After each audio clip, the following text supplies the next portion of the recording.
Last week, my office concluded the latest series of meetings with government of Yemen and regional security actors under the auspices of the UN-facilitated Military Coordination Committee.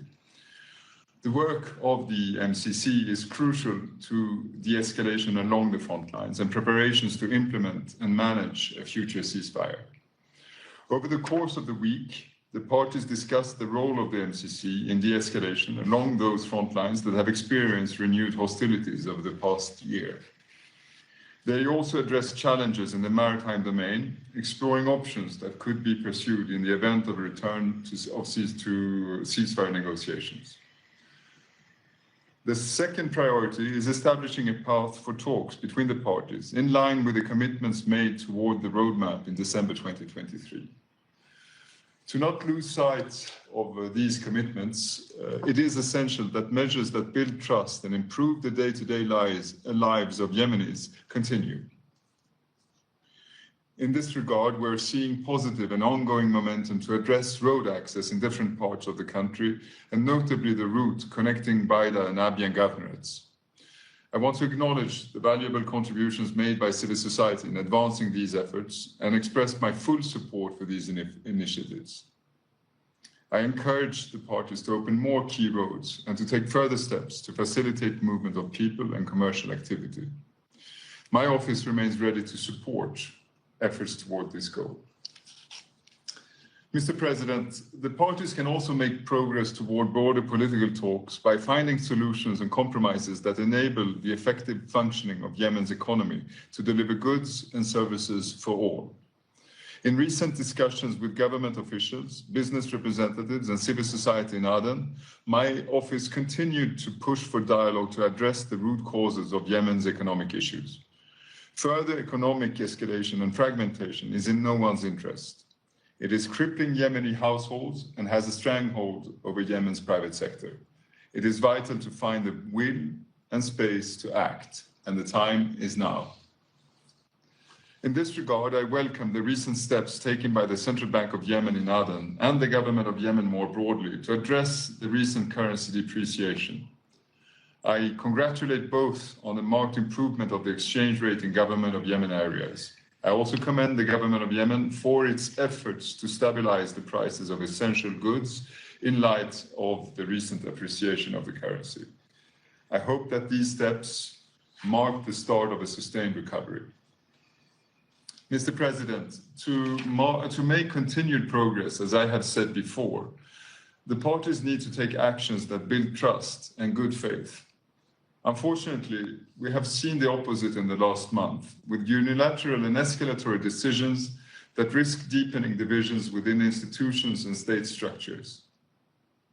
There are numerous examples of such decisions. One is the issuance of the new 50 Riyal coins and 200 Riyal notes by Ansarallah, which contributes to the fragmentation of the Yemeni Riyal and complicates future discussions to unify the Yemeni economy and its institutions. There are several other examples of unilateral decisions aiming at dividing institutions rather than unifying them. These are steps in the wrong direction. Instead, I urge dialogue between parties, which is the only way to bring about long-term sustainable solutions on all matters which affect the day-to-day lives of the Yemenis. The third priority is the continued work with the region and the international community to stabilize and support Yemen. This includes addressing the need for security guarantees, including with respect to the Red Sea.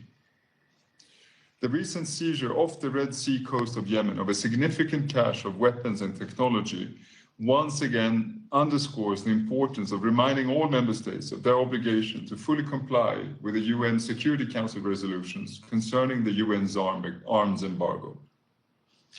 Mr. President, following the sinking of two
تفضل, you stand here. Oh, okay. تمام.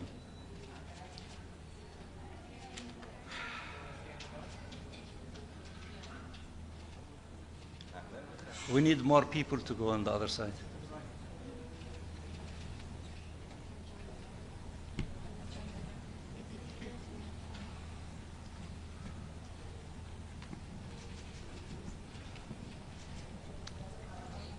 Are we okay? Well, thank you very much for responding to our request to meet with you. As you see, we are the Arab group and the OIC together that called for this meeting. We had an emergency meeting of the OIC group yesterday afternoon, in which we discussed the latest situation as it relates to the decision of the Israeli government to unleash a massive military campaign against our people in the Gaza Strip. And we decided to have this press conference. The Arab group had also an emergency meeting on Friday last week, and the Committee on the Exercise of the Inalienable Rights of the Palestinian People had also a meeting of its bureau. The Security Council had its meeting. A group of countries, the Europeans in the Security Council, met before you here, before the session of the Security Council. So many groups met, made declarations and statements, and we also, the Arab Islamic Ministerial Committee issued a declaration. We have copies of it. If you need, we can make it available to you. And we decided in the OIC meeting yesterday to read a summary statement to you stemming from the ministerial, the Arab OIC Ministerial Committee on the plan of the Israeli government to escalate the military situation and to bring more condemnation against our people in the Gaza Strip. We condemn that, as the committee does, and we demand, all of us, an immediate ceasefire and humanitarian assistance to our people. But I let my sister, the Chargé of Turkey, to read the statement, which is the summary of the Ministerial Committee declaration, because Turkey is presiding over the Ministerial Council of the OIC. Thank you, Minister Mansour. As he mentioned, Turkey, as the current chairman of the OIC group of OIC foreign ministers, I have the honor to read the joint statement of the OIC group in New York on the recent developments in the Gaza Strip, which is based on the joint statement by the Ministerial Committee mandated by the Joint Extraordinary Arab Islamic Summit. The OIC group expresses its strong condemnation and categorical rejection of Israel's announcement of its intention to impose full military control over the Gaza Strip. We consider this announcement a dangerous and unacceptable escalation, a flagrant violation of international law, and an attempt to entrench the illegal occupation and impose a fait accompli by force, in contravention of international law, international humanitarian law, and relevant United Nations resolutions. The group reaffirms that this declared course of action by Israel constitutes a continuation of its grave violations, including killing and starvation, attempts at forced displacement and annexation of Palestinian land, the settler terrorism, which are crimes that may amount to crimes against humanity. We demand the immediate and comprehensive cessation of the Israeli aggression against the Gaza Strip and an end to the ongoing violations committed by the occupying forces against civilians and civilian infrastructure in the Gaza Strip, the West Bank, and East Jerusalem. We also demand that Israel, as the occupying power, immediately and unconditionally allow the entry of humanitarian assistance at scale into the Gaza Strip, including food, medicine, and fuel, and ensure the freedom of operation of relief agencies and international humanitarian organizations in accordance with international humanitarian law and its applicable principles. We reiterate our full support for the efforts undertaken by the Arab Republic of Egypt, the State of Qatar, the United States of America to achieve a ceasefire and reach an agreement for the exchange of prisoners and hostages as a fundamental humanitarian entry point to de-escalation, alleviating suffering and ending the aggression. We call for the immediate commencement of implementation of the Arab Islamic Reconstruction Plan of the Gaza Strip and for active participation in the upcoming Reconstruction Conference to be held in Cairo. We reiterate our rejection and condemnation of all attempts to displace the Palestinian people from their land in Gaza and the West Bank, including East Jerusalem, and the affirmation of the need to preserve the legal and historical status quo of the Islamic and Christian holy sites in Jerusalem, while recognizing the key role of the Hashemite custodianship in this regard. We are affirm that a just and lasting peace can only be achieved through the implementation of the two-state solution, ensuring the realization of an independent Palestinian state on the 1967 lines with East Jerusalem as its capital, in accordance with the principles of international law and relevant UN resolutions. To this end, we hold the Israeli occupation fully responsible for the ongoing genocide and the unprecedented humanitarian catastrophe taking place in the Gaza Strip, and calls upon the international community, particularly the permanent members of the Security Council, to assume their legal and humanitarian responsibilities and to take urgent action to stop Israel's illegal, aggressive policies aimed at undermining prospects for a just and lasting peace, and eliminating any horizon for the implementation of the two-state solution, and ensuring immediate accountability for all violations committed by Israel against international law and international humanitarian law, including those amounting to genocide. Finally, we also underscore the need to implement the outcomes of the high-level international conference on the peaceful settlement of the question of Palestine and the implementation of the two-state solution held in New York, co-chaired by the Kingdom of Saudi Arabia and the French Republic, including the urgent operational time-bound measures contained in this final outcome document to end the war in Gaza, and the implementation of a political path to achieve the comprehensive peaceful settlement of the Palestinian question and the implementation of the two-state solution. I thank you. Okay. Yes, Talal. Thank you. Talal Hashir, beside the condemnation and the statements and the Security Council's sessions, Israel seems, and I'm sure you have noticed, does not pay any attention to the world, international law or humanitarian law, or the Security Council resolutions. Beyond that, what can the Muslim and Arab countries do to force the Israeli government to implement the minimum of human rights? We also yesterday, the extrajudicial killing of journalists like ourselves, just to silence the voices in Gaza before they invaded. What can we do besides reading statements and communications? Please, anyone? Thank you.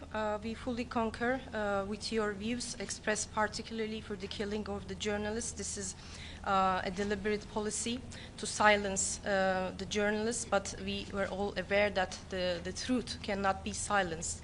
As a matter of fact, I have the honor also to announce that my minister called on the OIC delegation in New York to commence an extraordinary OIC group meeting to discuss the possible course forward to take actions in this regard. In the meantime, We are delighted to observe last Sunday that majority of the Security Council members concur with putting an end to the Israeli policies. If I may add also, the conference that took place the end of last month in New York was predicated in its concept paper that this is an action-oriented conference, which means that in addition to reiterating, as you have indicated, the principled position which we appreciate in terms of a just solution to the conflict, which requires the end of this illegal occupation and allowing the Palestinian people, among other things, to exercise self-determination, it requires practical steps by the institutions of the UN, including the Security Council, and it has to shoulder its responsibility. And we appreciate the relatively cohesion and unity by almost everyone in the Security Council demanding Israel to stop this, crime against the Palestinian people in the Gaza Strip. But that is also in itself is not enough. Therefore, we are asking these institutions to take further steps to force Israel to comply with its obligation, and the Security Council has tools available to it if they wish to act accordingly. But states in their national capacity can take also steps. I will give few examples of steps that have been taking place, not only from Europe, although Europe is important because it has an extensive relationship with Israel, such as the European Union is seriously considering maybe suspending, if not the agreement on trade with Israel, but certain parts of it, and it has other tools available to it, so they are seriously considering that. A number of countries, including Spain and others, decided, to suspend military, export, import with Israel. That is also very important. Germany took a step, maybe it's a modest, but it's a very important, step by indicating that they will not send weapons to Israel to be used to kill the Palestinian children. Now, on the countries of the south, my sister from Turkey forgot to say that early in this aggression, they took measures to suspend many of their trade relationship, with Israel and arms sales. Colombia, for example, severed the diplomatic relationship with Israel and decided not to send any of its coal to Israel because they export coal and they have other relationship about sending CO2 to Israel. They suspended all these things. These are examples in which a growing number of countries are considering taking measures in their national capacity, and I think the momentum is getting bigger and bigger, and we need to succeed collectively from all these parts, including the different components of the United Nations, until we force Israel to comply with its obligation under the Charter of the UN, and also the legal systems of the United Nations, whether the ICJ, the ICC, although these institutions, they move slowly, but nevertheless they are also acting. But I think what is really significant that Europe is now acting in a practical way and thinking in a practical way, in a fast way that should be complemented by all other countries in order to bring Israel into compliance. So we are now in the midst of this stage. We hope that we can succeed in not allowing them to execute the plan that they declared, but this requires more efforts, more pressure, more mobilization, and this is a step, maybe a modest step in this direction. We have to stay the course, and it is your duty, because you referred to Palestinian journalists that were assassinated by Israel in Gaza yesterday, which we condemn that in the strongest terms, and we hope that the international legal system would go after those who have committed these crimes so that they face the punishment that they deserve. But we need to intensify all of our efforts. We urge you to keep pressuring everyone. You need to send large delegations of journalists to go to the Gaza Strip to see with your own eyes the reality of our people and the crimes committed by Israel, and to report back on it. We ask the Security Council to go and visit and to see with their own eyes the reality there. They are the independent parties. We do not trust the reporting of the Israeli occupying authorities about the reality in the Gaza Strip and the lie that there is no starvation. Everyone saying is starvation. We lost more than 200 people. About half of them are children because of starvation, and more might lose their lives because of lack of food, medicine, and water. We have to intensify the pressure until the Israeli occupying authorities to stop these criminal policies and actions and to reverse this. Abdul Hamid. Thank you, Ambassador. I have a question on the journalist issue. Maybe Ambassador Hassim and Ambassador Tariq can answer that. Why not put pressure on to call for a special meeting of the Security Council on the protection of journalists?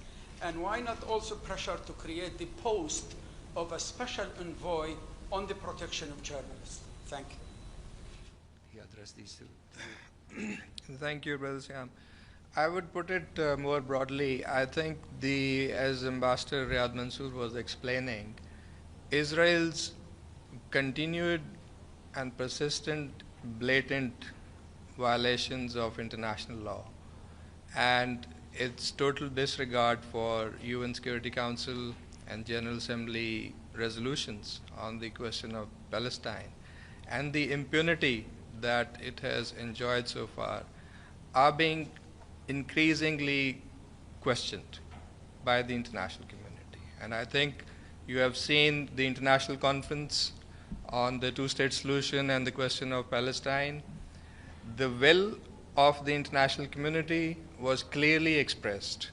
And the thing, as Ambassador Riyad Mansour was saying, now it has to be the whole of system approach and response to this. The General Assembly has pronounced its position.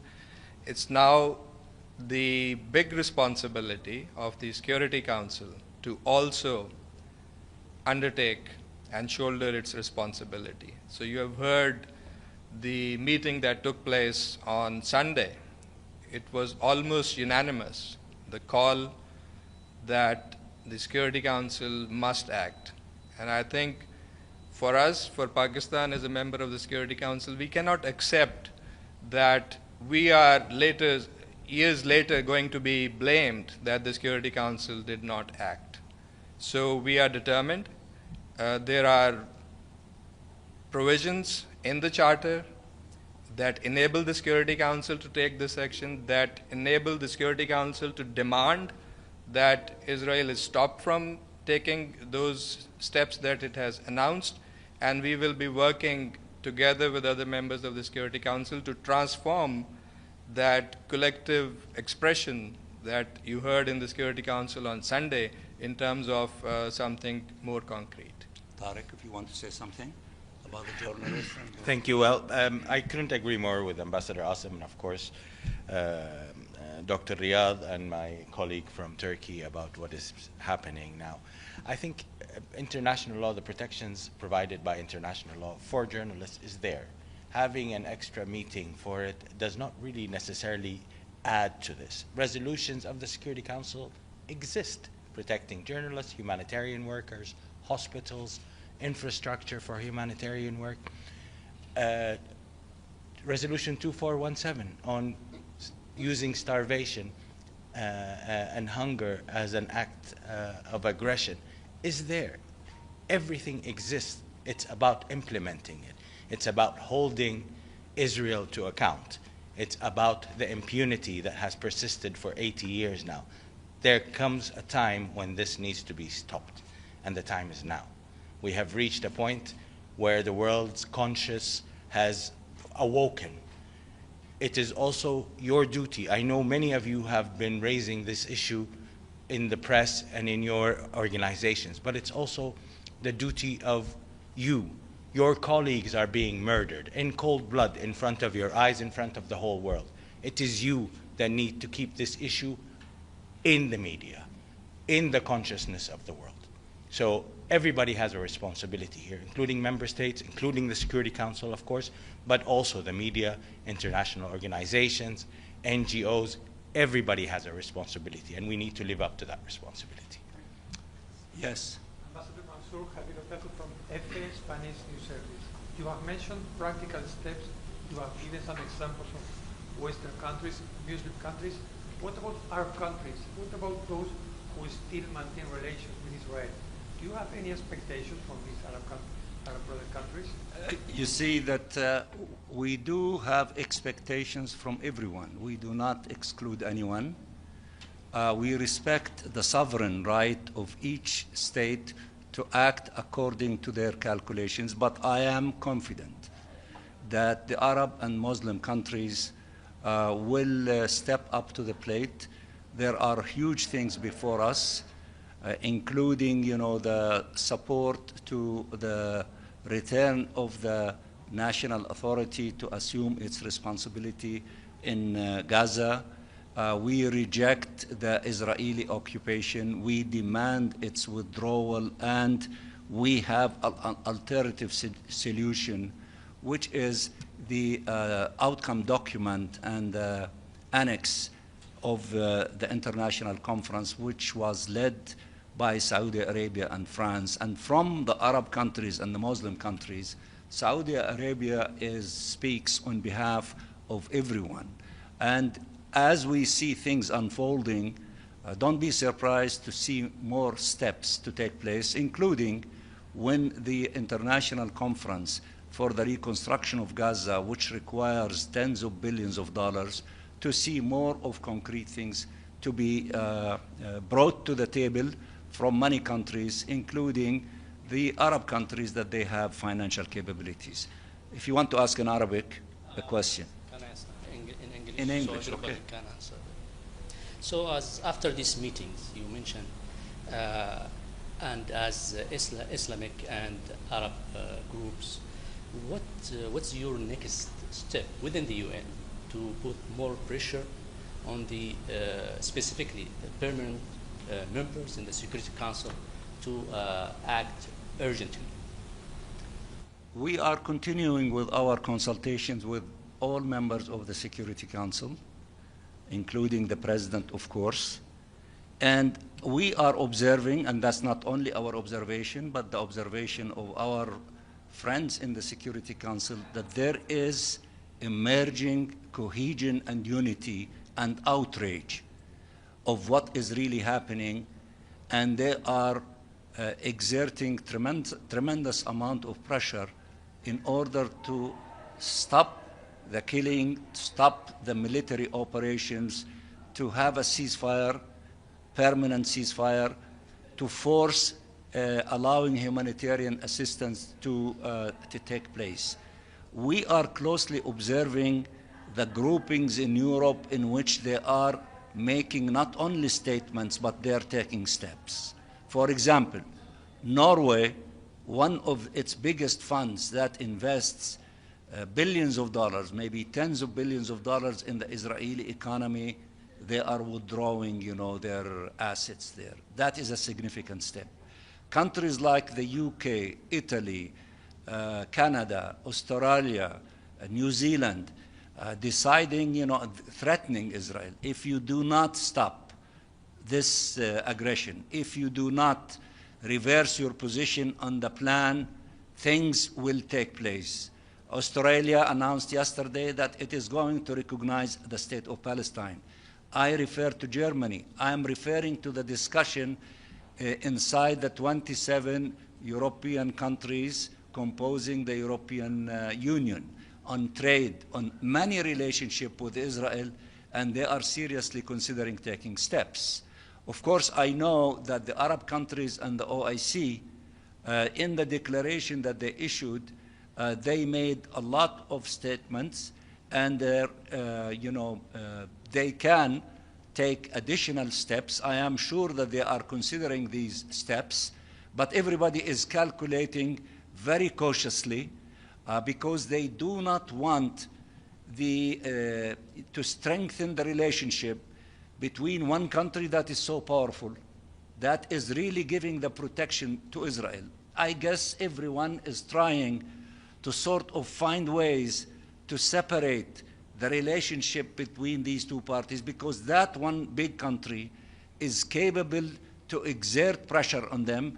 That is the experience of Qatar and Egypt as mediators with this other country in order to find ways to have ceasefire.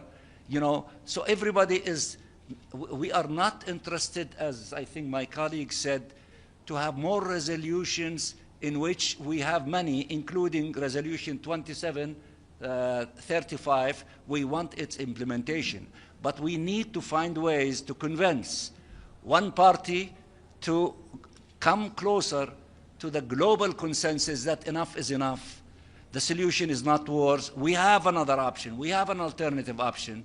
And the alternative option was decided by the international community in the declaration and the annex of the International Conference on the Two-State Solution, which will be resumed on the 22nd of September in New York. So therefore, while we see what is really happening, and we are playing a big role, all of us, in maintaining it, in keeping it united, not fragmenting it, strengthening it, so that to try to find ways to have a crack between the Israeli belligerent, vicious, criminal government and one state that is giving it protection, quasi-protection, because if we succeed in that issue, I think that would accelerate many practical steps to be announced by many countries,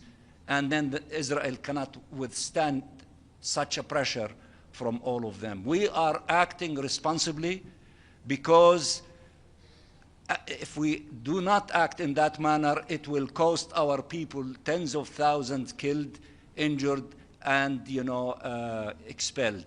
Now, somebody might say tens of thousands of our people have been killed. That is true, but now there is nothing that we can do about those who were killed, but we can do a lot about saving the lives of those who are still alive, and it is our responsibility to do everything possible in order to save their lives. I think we have enough, but we will keep you informed.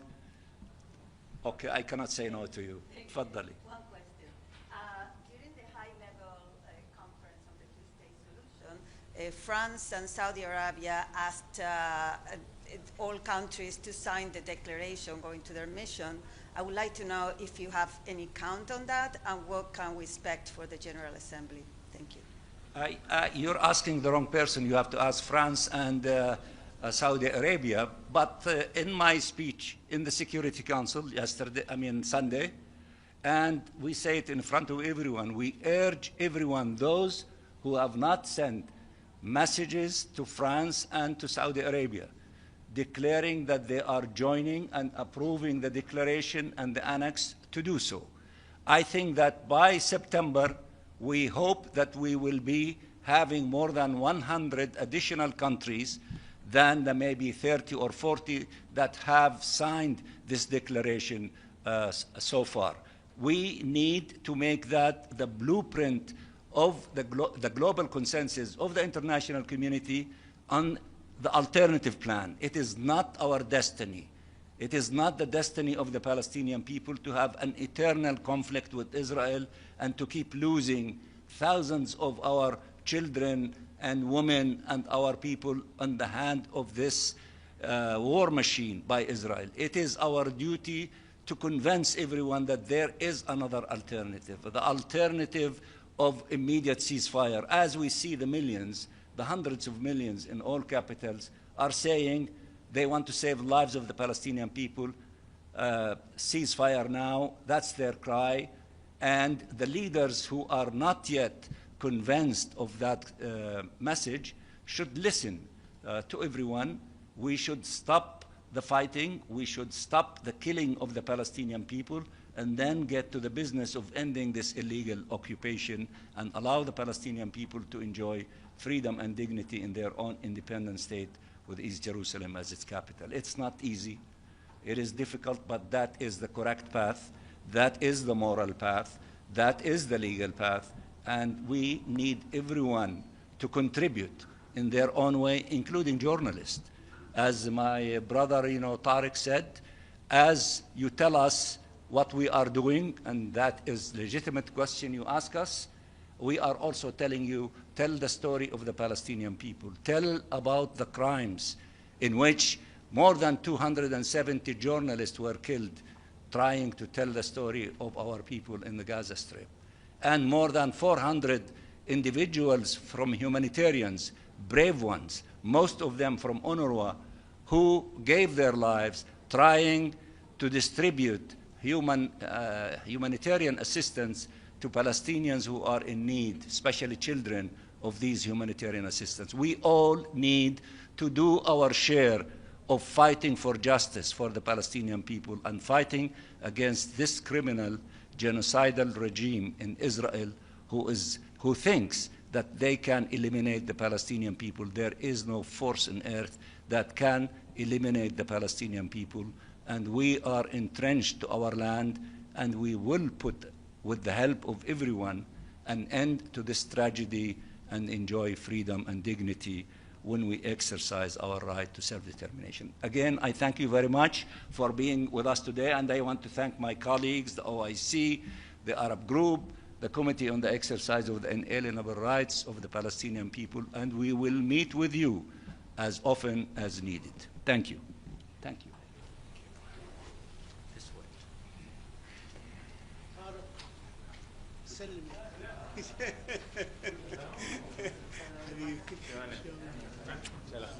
طلعت لي بوسه من المؤتمر حبيبي